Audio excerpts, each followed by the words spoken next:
When you hear the name Auschwitz, you probably think of pure horror. And you're right. But what's maybe even more chilling is that this wasn't just random, chaotic cruelty.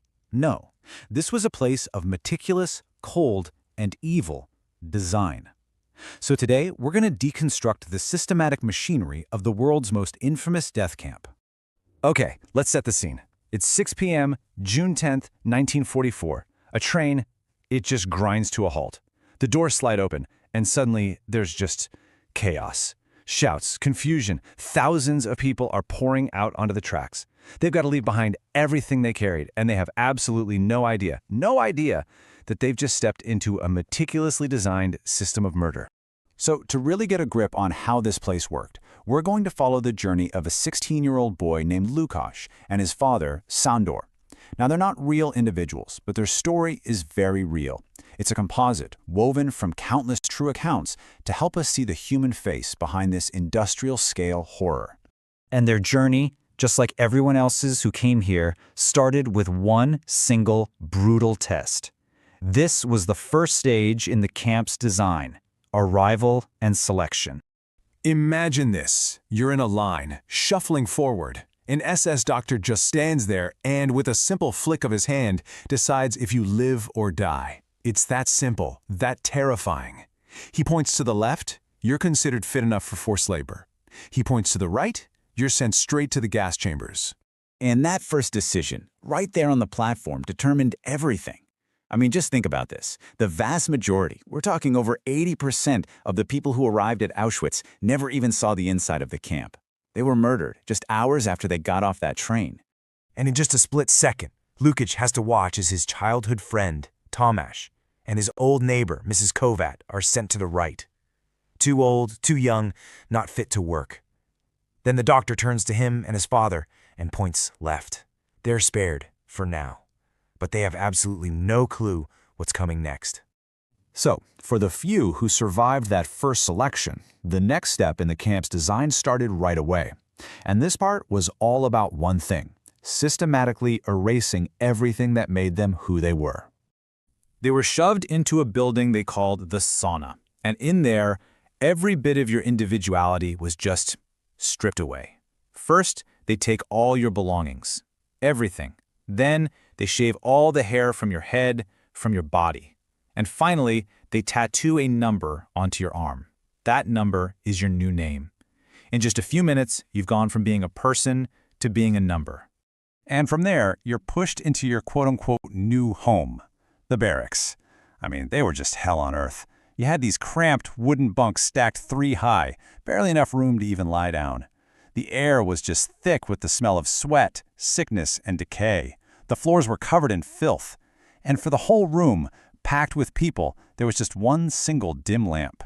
So now you're just a number, and your entire existence is boiled down to a daily struggle to just stay alive. A day completely defined by grueling, back-breaking slave labor.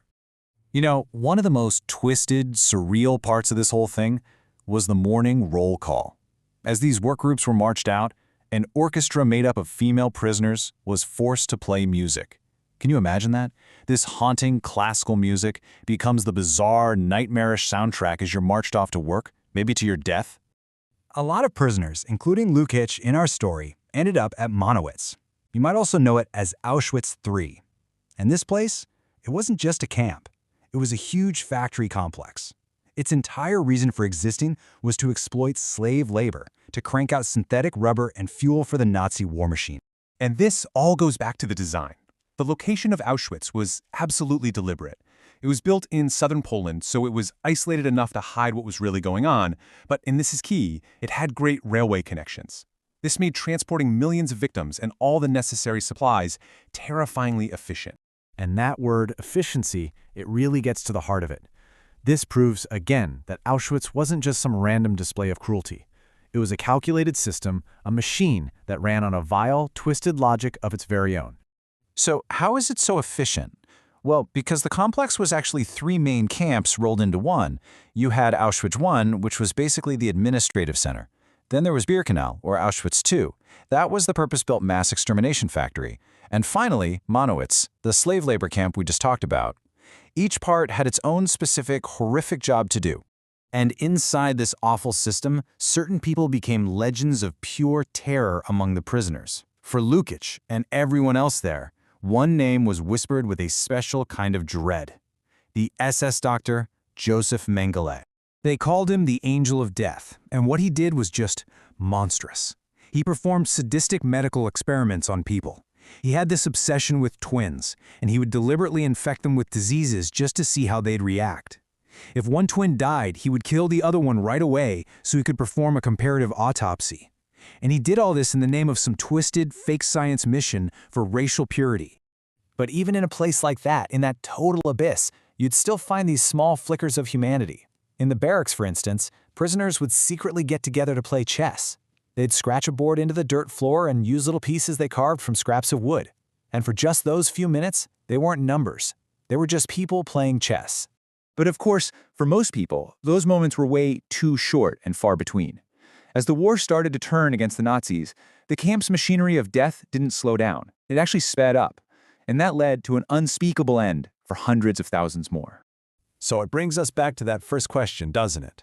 What happened to the people sent to the right on that very first day? And what about people like Luka's father, who eventually just couldn't work anymore? Well, the design of Auschwitz had a very specific, very final plan for them. The whole process was so mechanical, so deceptive. Victims were told they were going for a shower. That was to keep them calm, to prevent a panic. They were herded into a big chamber. The heavy steel door was sealed shut. Then, SS guards on the roof above would open these small hatches and drop in pellets of a poison gas called Zyklon B. Within just a few minutes, everyone inside was dead. And from there, their bodies were taken to the crematoria right next door to be burned, to erase every last trace. You know, we've been following the story of Lukasz and his father, and while they're fictional, it's so important to remember why we use them. They're here to stand in for the very real people, the countless men, women, and children whose lives were completely shattered by this meticulously evil system. The final numbers. They're almost impossible to really wrap your head around.